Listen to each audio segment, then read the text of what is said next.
अक्सर जब हम हायर एजुकेशन ले लेते हैं, किसी चीज़ में एक्सपर्टीज़ हो जाती है, किसी चीज़ के एक्सपर्ट हो जाते हैं, तो अपने देश में ना रह कर के विदेशों में जाकर नौकरियाँ करते हैं, बड़ी-बड़ी पैकेज पर नौकरियाँ करते हैं।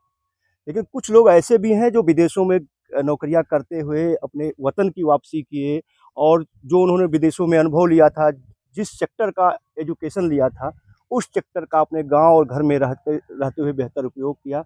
ना केवल खुद की आमदनी बढ़ाई बल्कि अ, बहुत सारे बेरोज़गारों को भी प्रत्यक्ष व अप्रत्यक्ष रूप से रोज़गार देने का काम किया। हम आज एक ऐसी ही शख्सियत से आपकी मुलाकात करा रहे हैं, जिन्होंने अपनी हायर एजुकेशन पूरा करने के बाद विदेशों की तरफ रुख किया था। विदेशों में एक लंबा अनुभव लिया, जिस सेक्टर का अनुभव लिया, उसी सेक्टर में फिर से वतन वापसी करने के बाद अपनी किस्मत मजाई आजमाई।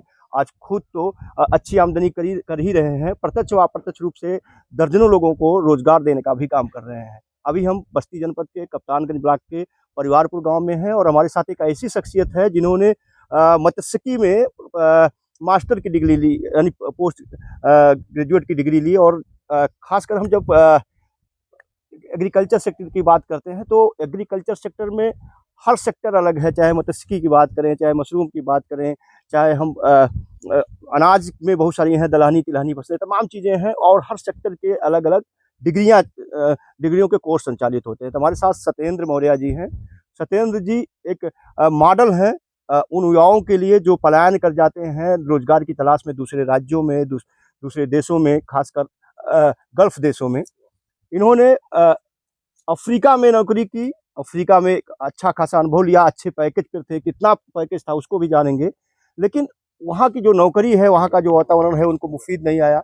उन्होंने जो पलायन किया था फिर से अपने घर की तरफ रुख किया और आज एक अच्छे जो एंटरप्रेन्योर के तौर पर काम कर रहे हैं। सत्येंद्र जी आपका स्वागत है। और सबसे पहले तो मैं आपको धन्यवाद देना चाहूँगा उन युवाओं के लिए रोल मॉडल बन रहे हैं जो एजुकेशन लेने के बाद पलायन कर जाते हैं। तो कैसे आपका जो शिक्षा का वो सफ़र था कैसे शुरू हुआ और आपने मत्स्यिकी के क्षेत्र में ही क्यों डिग्री लेने की सोची? एक्चुअली सबसे पहले हम लोग जब वहाँ अपने होम टाउन में इंटरमीडिएट में थे, तो हम लोगों के साथ एक मिस्टर संजय सिंह थे, लेक्चरर थे, आज भी हमारे गुरु, मैं उनको सम्मान करता हूँ। सर वो जब भी बुक हम लोग को पढ़ाते थे, पढ़ाने के बाद अपनी पुरानी पीछे की बुक को पलटते थे, उस पे वो बताते थे कि आपको इस अनुसंधान में आप यहाँ जाएँगे, आप इस यूनिवर्सिटी में जाएँगे तो आप यहाँ पढ़ेंगे, आपको ये डिग्री मिलेगी, आप यहाँ से आपको ये बेनिफिट मिलेगा। तो हम लोग को एक तरीके से कहानियाँ वो सुनाते रहते थे। उसके बिहाफ़ पे उन्होंने ये बताया कि कानपुर में ज्ञान कोचिंग चलती है, उस ज्ञान कोचिंग में आप जाइए, वहाँ पे आप कोचिंग कीजिए, कोचिंग करने के बाद आप वहाँ से जो है आप जो है एंट्रेंस एग्ज़ाम दीजिएगा यूनिवर्सिटियों का, एंट्रेंस एग्ज़ाम देने के बाद आपका जो है सिलेक्शन होगा। तो उसके बिहाफ़ पे हम लोग गए और इंटर फर्स्ट ईयर में जब हम लोग थे, तभी एक बार हम लोगों ने जाके देखा कि वाक़ई में वहाँ पे है या नहीं है। हम लोग गए थे, हमारे साथ एक फ्रेंड भी गए, 2 लोग गए। हाँ, काफ़ी देर हम लोगों ने खोजने के बाद तो वो मिला वहाँ पे, तो फिर वहाँ से कॉन्टैक्ट रखे थे। जैसे ही हम लोग का इंटरमीडिएट कंप्लीट हुआ, हम लोग वहाँ जाके अपना कोचिंग का लिया गया और कोचिंग करने के बाद हम लोग का फिर सिलेक्शन हुआ। सिलेक्शन होने के बाद नरेंद्र यूनिवर्सिटी हम लोग को कॉलेज अलॉट हुआ और उस समय 2 दुविधाएँ थी। एक इधर जो है हमको फिशरीज़ मिल रहा था और एक जो है मोतीपुरम मेरठ में जो है, वहाँ पे जो है हमें एग्रीकल्चर मिला। जी। तो उस समय हम लोग गाँव से बिलॉन्ग करते थे, तो ये होता है कि उतनी दूर कैसे जाएँगे, तो डिसीज़न लिया गया कि हम लोग जो है यहीं पे आते हैं। तो फिर ये था कि फिशरीज़ एक नया सब्जेक्ट था और फिर हमने ये देखा कि एग्रीकल्चर से एलाइड ये भी है, ये भी एक तरीके का एग्रीकल्चर ही है, तो क्यों ना इसी को पढ़ा जाए। तो फिर हमने स्टार्ट किया, धीरे-धीरे उसमें इंटरेस्ट हुआ। हम लोगों ने यूजी की, यूजी करने के बाद फिर हम लोगों ने फिर जेआरएफ की तैयारी की और फिर हम लोगों ने जो है पीजी में हमने admission central agriculture university Manipur Imphal, college of fisheries Agartala में, वहाँ हमने वहाँ से एजुकेशन लिया, मास्टर डिग्री कंप्लीट किया और मास्टर डिग्री कंप्लीट करने के बाद आगे की पीएचडी का प्लान था, बट मेरी मदर की तबीयत खराब होने के कारण जो है हम वहीं पे हमने स्टॉप किया, क्योंकि मेरी फैमिली जो है उसमें बहुत ही एक तरीके से बहुत स्ट्रगल की थी हमको पढ़ाने में। तो फिर हमने जो है वहीं पे स्टॉप किया। तो पहले ही मेरी जॉब जो है द्वारका में, वहाँ गुजरात में लगी, तो वहाँ एज मैं क्यूसी इंचार्ज था। तो उसी के दौरान हमारा जो है सिलेक्शन हो गया अफ्रीका में। मैं अफ्रीका गया, अफ्रीका में जाने के बाद मैं वहाँ पे तकरीबन जो है 2 साल में वहाँ पे जॉब किया और उसी के दौरान मेरी मदर की डेथ हुई, तो मैं नहीं आ पाया था। फिर मेरे फादर की तबीयत खराब हुई, और जिसके दौरान पिताजी जो है थोड़ा भावुक हुए, हमको बुलाए और मैं चला आया। और जब मैं आया तो फिर फैमिली वालों ने फिर जाने नहीं दिया। अच्छा, एक चीज़ और है, जैसे आपने बताया कि आपने द्वारिका में जॉब की शुरुआत की, जी। तो जिस प्रोफ़ेशन में आपने डिग्री ली थी उसी हाँ, सेक्टर को चुना हाँ, या? हाँ, उसी सेक्टर को प्रोसेसिंग में, हमारा मास्टर डिग्री हमारा फिश प्रोसेसिंग टेक्नोलॉजी में है। जी, जी। तो यहाँ से अफ़्रीका जाने के बाद वहाँ पे भी हमने प्रोसेसिंग प्लांट में ही एज़ ए प्रोडक्शन मैनेजर मैं वहाँ जॉब करता था मैं। जी, जी। अगर पैकेज की बात करें तो कितनी शुरुआत हमारी थी? पूरी एकोमोडेशन को लेके अगर देखा जाए तो 1.25 लाख की हमारी पैकेज थी। अच्छा, तो इतने अच्छे पैकेज पर आप अफ़्रीका में काम कर रहे थे, फिर वापसी हुई, फिर जी, आपने गाँव में ही मैं जैसा कि देख पा रहा हूँ, एक लंबे एरिया में आपने मछली पालन का व्यवसाय शुरू किया है हुँ। और बहुत सारे लोगों को देख रहा हूँ, जो मछलियाँ आपके यहाँ से खरीद कर ले जाते हैं, वो भी रोज़गार प्राप्त कर रहे हैं जी, जी, अप्रत्यक्ष रूप जी, से। जी, बहुत सारे लोगों को आपने यहाँ पर रोज़गार दे रखा है। जी, तो शुरुआती जब आपने वहाँ से नौकरी छोड़ी और पिताजी की तबीयत खराब होने के बाद आप वापसी किए, जी। तो उसके लिए मछली पालन के लिए तालाब की ज़रूरत होती है, ज़मीन की ज़रूरत होती है। उसकी व्यवस्था कैसे की? क्या पैतृक ज़मीन थी या आपने लीज़ पर ली? नहीं, बताना चाहूँगा सर, बेसिकली मैं रहने वाला मैं जौनपुर का हूँ, जी, जी। यहाँ का मैं रहने वाला नहीं हूँ। जी, जी। मैं जौनपुर का हूँ, जब मैं वहाँ अफ्रीका से वापस आया तो फिर मैंने ऑडिट स्टार्ट किया था। जी, जी। मल्टीनेशनल कंपनी थी जो मतलब श्रिम्प प्रोसेसिंग के प्लांट जो होते थे उनकी ऑडिट मैं करता था। उनके जो उनसे जुड़े हुए जो फार्म होते थे जहाँ से वो श्रिम्प परचेज़ करके और अपना प्रोसेसिंग करके जो है वो यूरोपियन कंट्री में देते थे। यूरोपियन कंट्री के कुछ स्टैंडर्ड होते थे, उस स्टैंडर्ड पे उनको जो है काम कराते थे। एज़ ए जूनियर इकोलॉजिस्ट मैं ऑडिट करता था। जी, जी। तो उस समय आंध्र प्रदेश में मैं था। लगभग जी। तकरीबन मैंने 6 महीने ऑडिट की थी। तो उसी के दौरान फिर मैं वहाँ से रिज़ाइन दिया और फिर मैंने एक मल्टीनेशनल कंपनी एक्वाकल्चर की थी, फिर वहाँ नागपुर में मैं जॉइन किया। हुँ। तकरीबन मैं वहाँ सर 2 साल मैं वहाँ पे जॉब किया हूँ एग्रीकल्चर इसमें एक्वाकल्चर में। और एक्वाकल्चर में वहाँ जॉब किया तो वहाँ मैंने ये देखा, क्योंकि यहाँ मैं देखता हूँ प्रोसेसिंग में अगर देखा जाए तो प्रोसेसिंग में है तो बड़ा अच्छा स्कोप इंडिया में। बट अगर जॉब के सिलसिले में देखा जाए तो जॉब में उतनी अच्छी यहाँ पे सैलरी नहीं मिलती है। जी, जी। तो इस कारण से फिर एक्वाकल्चर में हम लोग आए। एक्वाकल्चर में क्या थी, सैलरी की ग्रोथ अच्छी होती। फिर एक्वाकल्चर वहाँ से हमने किया, वहाँ जॉब कर रहे थे। फिर वहाँ से फिर मैं माइग्रेट किया, फिर मैं आया गोरखपुर में आया। जी। गोरखपुर में यहाँ फिश फीड कंपनी में मैं जॉइन किया। फिश फीड कंपनी में मैं जॉइन किया, यहाँ तकरीबन 1.5 साल में था। तो उसके बाद फिर हमारा ट्रांसफ़र हुआ बस्ती। तो बस्ती में मैं आया, मैं यहाँ पे मैं जॉब कर रहा था। जी, जी। और उसी के दौरान मैं ज़मीन के सिलसिले में था, क्योंकि हमारा जो बेसिकली मैं जहाँ से हूँ, हुँ। हमारे पास उतनी पैतृक ज़मीन नहीं थी। जी, जी। और हम लोग के सर में मैदानी क्षेत्र है और लोलैंड एरिया उधर है नहीं, और ज़्यादातर वहाँ घनी आबादी है, जिसके कारण से अगर देखा जाए पर पर्सन जो है लैंड की जो है बहुत कम है। जी, जी। यहाँ पे सर हमको ढूँढ रहा था सर, यहाँ पे हमें जब मिला और फिर हमने ये लीज़ पे लिया है सर। कितना एरिया आपने में कर रखा है अभी? टोटल अभी मेरा जो है ये अगर ज़मीन देखा जाए तो ये 2.25 हेक्टेयर ये है, 1.25 हेक्टेयर ये है। जी, जी। और बाकी उधर का हिस्सा जो है अराउंड 0.35 एकड़ है। जी, जी। अराउंड अगर देखा जाए तो टोटल जो है अगर एकड़ में देखा जाए तो समथिंग 4 एकड़ के समथिंग पहुँच रहे हैं। अच्छा। और वाटर एरिया में देखा जाए तो वाटर एरिया में हमारे पास टोटल जो है 1 हेक्टेयर वाटर एरिया है। अच्छा, आप शुरुआत की बात करते हैं, आप एक्वा के प्रोसेसिंग में थे, फिर एक्वा के सेक्टर में आए जी, और आपने लीज पर ज़मीन ली। जी, शुरुआती अवस्था में अगर कोई युवा बेरोज़गार जो पलायन नहीं करना चाहता है, खुद के गाँव में रह कर के या अपने शहर में रह कर के कुछ ऐसा बिज़नेस करना चाहता है, जैसा आपने शुरुआत किया एक्वा के सेक्टर में। अगर एक्वा की बात करें, शुरुआत करना चाहता है, जी। तो शुरुआती दौर में मछली पालक बनने के लिए, मछली उत्पादक बनने के लिए कौन-कौन से मुख्य बेसिक चीज़ों की ज़रूरत होती है? तालाब की कितनी पूँजी की ज़रूरत होती है? मैं चाहूँगा इसके बारे में जानकारी दें। एक्चुअली क्या, सबसे पहले अगर फिशरीज़ में हम एंट्री कर रहे हैं तो सबसे पहले कि अ, हमें खुद को अपने आप को सर्वे करना चाहिए कि इसमें कैपिटल अच्छी लगती है, ज़्यादा लगती है। जी, जी। और उसके बिहाफ़ पे अगर देखा जाए तो सबसे पहले हमें इस चीज़ को देखना है कि हम कितना पैसा इन्वेस्ट करना चाहते हैं, जी, जी। हमारे पास क्या कैपिटल है। आप सर इसको बिज़नेस स्टार्ट करने के लिए मिनिमम सर अगर देखा जाए तो अगर अच्छे पैमाने पे आप कर रहे हैं, कमर्शियल करने जा रहे हैं, मिनिमम 15 टू 20 लाख के समथिंग जो है जी, जी। व्यवस्था होनी चाहिए। बट ये है कि आप इसको धीरे-धीरे भी आप अरेंज कर सकते हैं, क्योंकि ये रिकरिंग डिपॉज़िट है ये हुँ। आपका, आरडी की तरह है। आप थोड़ा थोड़ा पैसा लगा सकते हैं, उसके बाद आप काम कर सकते हैं, कोई दिक्कत नहीं है उसमें। गवर्नमेंट भी बहुत अच्छा जो है सपोर्ट कर रही है। और मेरा एक खुद फार्म जो हमने लीज पे लिया है प्रधानमंत्री मत्स्य संपदा योजना के अंतर्गत में, जी जी हमने जो इस पे लाभ लिया है। और बेसिकली मैं जॉब कर रहा था, और अभी भी मैं पार्शली जो है जॉब की वर्किंग में हूँ। जी जी और ये जो बिजनेस है मेरे मैडम के नाम पे है, जी मेरी मैडम इसको रन करती हैं।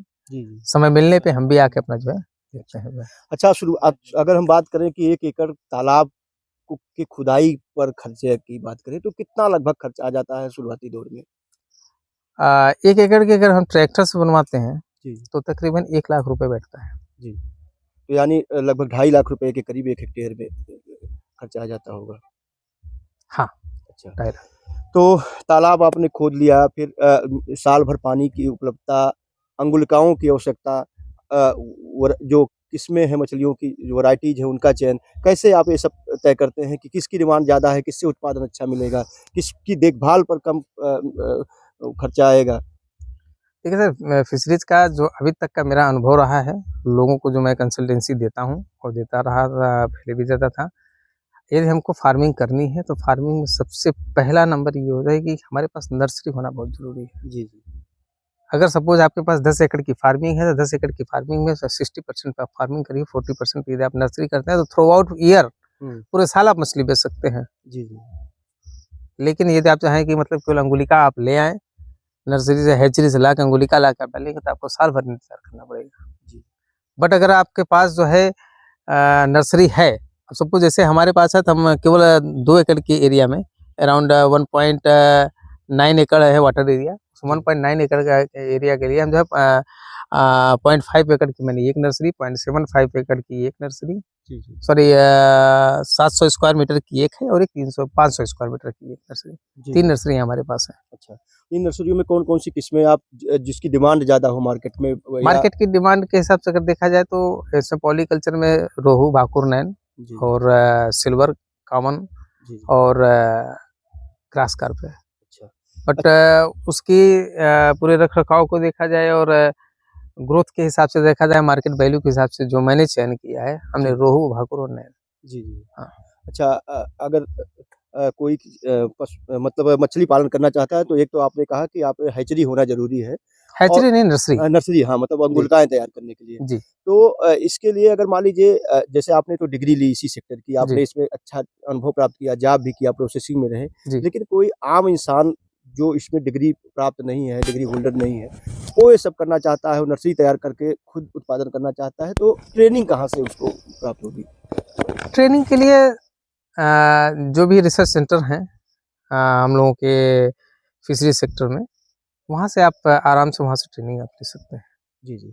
तो ये गवर्नमेंट ऑफ इंडिया देती है या हाँ, गवर्नमेंट ऑफ इंडिया देती है, हाँ, ट्रेनिंग देती है, वो ट्रेनिंग सेक्टर में जी, ट्रेनिंग जी। देती है। तो क्या आप जैसे जो मत्स्य पालक हैं उनसे भी प्रशिक्षण लोग चाहें तो प्राप्त कर सकते हैं? हाँ, डेफ़िनेटली प्राप्त कर सकते हैं। अभी हम जो जॉब कर रहे हैं इसमें किसानों को जो है यही अवेयर ही कराते हैं, कंसल्टेंसी देते हैं। जी, जी। फिश फीड कंपनी से जैसे हम रहते हैं, हाँ, हाँ। तो उसमें फार्मर्स को कंसल्टेंसी देनी रहती है, हम ही लोग कंसल्टेंसी देते हैं फार्मर को। अच्छा, तालाब की समय-समय पर सफाई की भी ज़रूरत पड़ती होगी। ये सफाई जो है कब-कब की जानी चाहिए? जैसे मिट्टी उसमें ब भर गई या गहराई जो एक मानक गहराई का होना चाहिए वो धीरे-धीरे कम हो रहा है, तो ये सफाई के लिए क्या मानक तय कर रखा है आपने? अगर देखा जाए तो कम से कम 2 साल में 1 बार आपको जो है उसे करना चाहिए। अच्छा।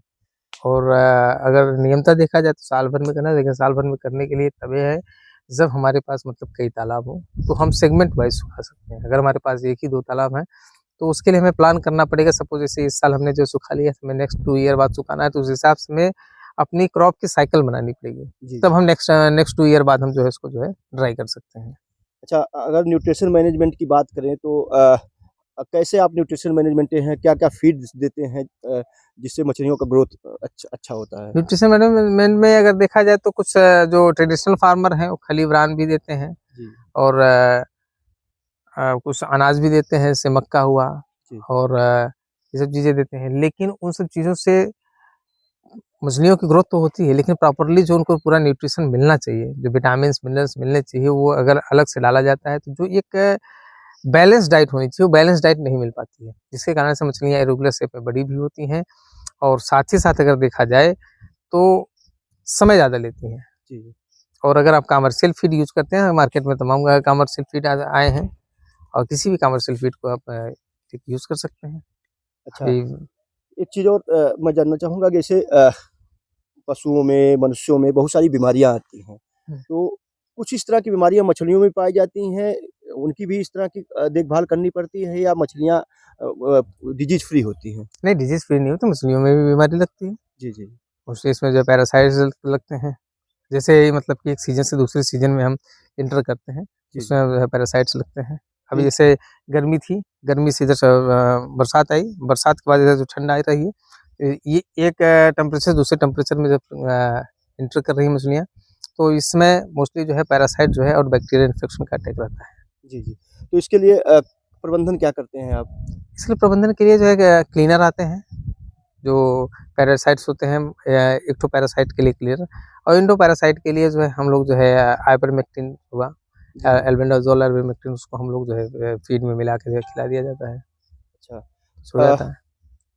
ठंडक में जो है मछलियों का जो डेथ रेट होता है, जो नए मत्स्य पालक हैं जिनको सही जानकारी नहीं होती है, वो ज़्यादातर नुकसान उठा लेते हैं। तो ठंड के मौसम में कौन-कौन सी सावधानियाँ एक मत्स्य पालक को बरतनी चाहिए, जिससे उनको जो नुकसान होता है ठंडी की वजह से, उससे बच पाएँ? और सर, ठंड में अगर मछलियों को मरने से बचाना है तो उसके 2 महीने पहले से ही तैयारी करनी चाहिए। क्या-क्या सपोज़ तैयारी? मतलब इस समय से तैयारी, जैसे क्या है कि जिस समय एक मौसम से दूसरे मौसम में हमारा तालाब इंटर कर रहा है, तो ऐसे मौसम में क्या है कि उनकी लाइमिंग कराना, पोटेशियम परमैंगनेट का जो है समय पे छिड़काव, और कीटनाशक दवा जैसे आपकी ये क्लीनर, जी। जिसमें पैरासाइट जो किल किए जाते हैं, इन सब चीज़ों को हम अगर करते रहे हैं, और सबसे मेन चीज़ क्या है कि प्लैंकटन प्रचुर मात्रा में रहना चाहिए। पानी ट्रांसपेरेंट नहीं होना चाहिए विंटर सीजन आते-आते। अगर विंटर सीजन आते-आते पानी अगर ट्रांसपेरेंट नहीं है, हुँ। तो आपके पानी की ऊपर की लेयर ठंडी जल्दी नहीं होगी। जी, जी। अगर ट्रांसपेरेंसी है पानी में, हाँ, हाँ। तो जो है आपका तालाब की ऊपर की लेयर ठंडी होगी, क्योंकि मछलियाँ जो है 3 लेयर में होती हैं। जी, जी। सपोज़ मान लीजिए ऊपर की 1.5 फीट, 2 फीट लेयर अगर ठंडी हो गई, तो बाकी मछलियों को 5 फीट अगर पानी है, तो मछलियाँ वो 3 फीट में ही जाएँगी। जी, जी। तो उनके एक लेयर से दूसरे लेयर के बीच में अगर सपोज़ 1.5 फीट का डिफरेंस है, या 1 फीट का डिफरेंस है, जब वो नीचे जाएँगे तो उनके लेयर का डिफरेंस जो है कम होता है, यानी क्राउड बढ़ जाएगा। जब क्राउड बढ़ेगा तो मीन्स क्या है, बैक्टीरियल इन्फेक्शन जो है आता है।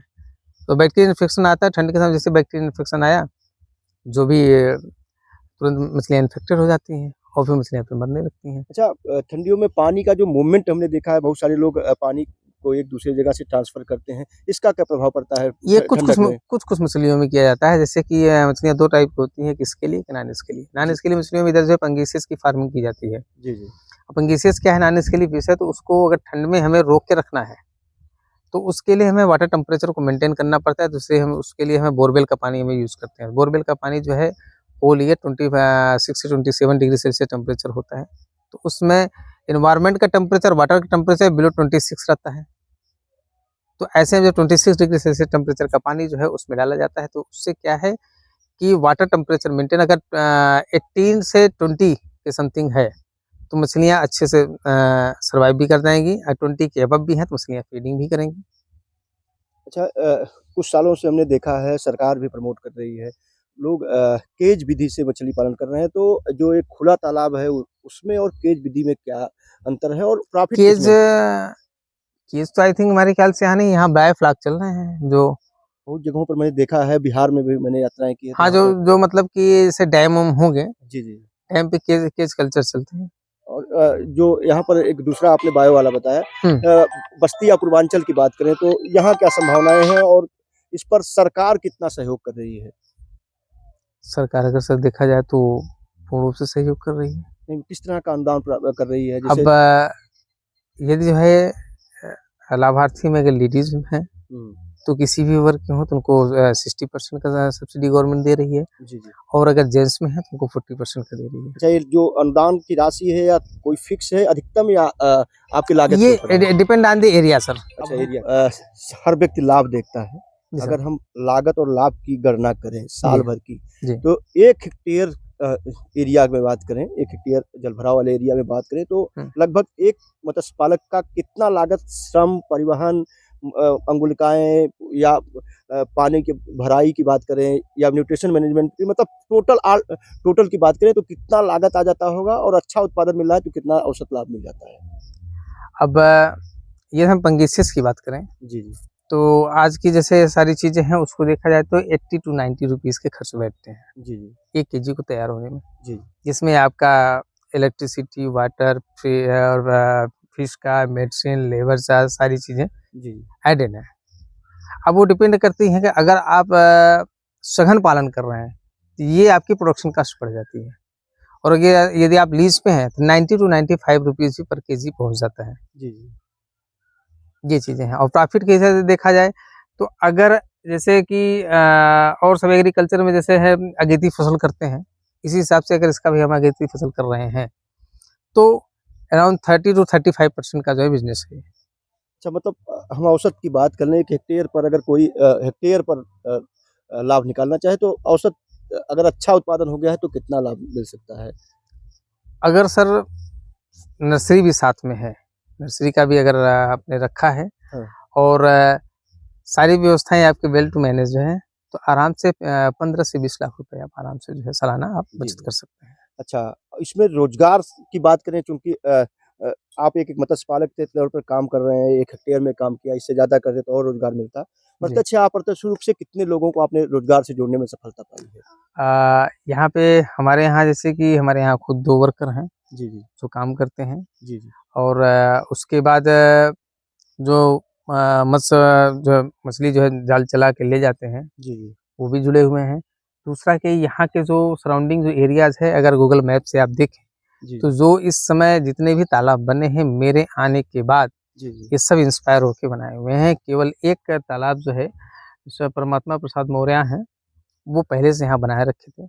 बाकी या तो जो सरकारी तालाब रहे हों और जो मैन मेड तालाब बनाए गए हैं, वो मेरे आने के बाद बनाए गए हैं। कब शुरुआत आपने की थी? कितने हम साल पहले? 2022 में सर। अच्छा, तो 2022 से अब तक के सफ़र में अगर देखा जाए तो आपने कहा कि लोगों ने आपसे प्रेरित होकर के किया है। जी सर। मैंने पहले भी अपने वीडियो में कहा कि एक रोल मॉडल हैं युवाओं के लिए, और युवाओं के लिए क्या कहें कि एक अ, मत्स्य पालक के तौर पर जितने लोग यहाँ मत्स्य पालन पर, मैंने देखा बहुत सारे रास्ते में बहुत सारा देखा, मैंने तालाब बने हुए हैं, मछली पालन किया जा रहा है। तो कितने एरिया में बढ़ावा मिला है आपके आने के बाद यहाँ? लगभग। अराउंड मैं ऐसे आया तो लगभग जो मेरा एरिया लगभग 4 एकड़, उसके हिसाब से अभी तक तकरीबन जो है 20 एकड़ के एबव यहाँ पे हो चुका है। अब आगे और विस्तार की भी संभावना है। और ये सिलसिला है अभी जिस हिसाब से है, लोग भी इंस्पायर होके बाकी और लोग बनाना चाह रहे हैं, तो आने वाले 5 सालों में हो सकता है कि यहाँ 50 एकड़ तक की फार्मिंग हो जाए।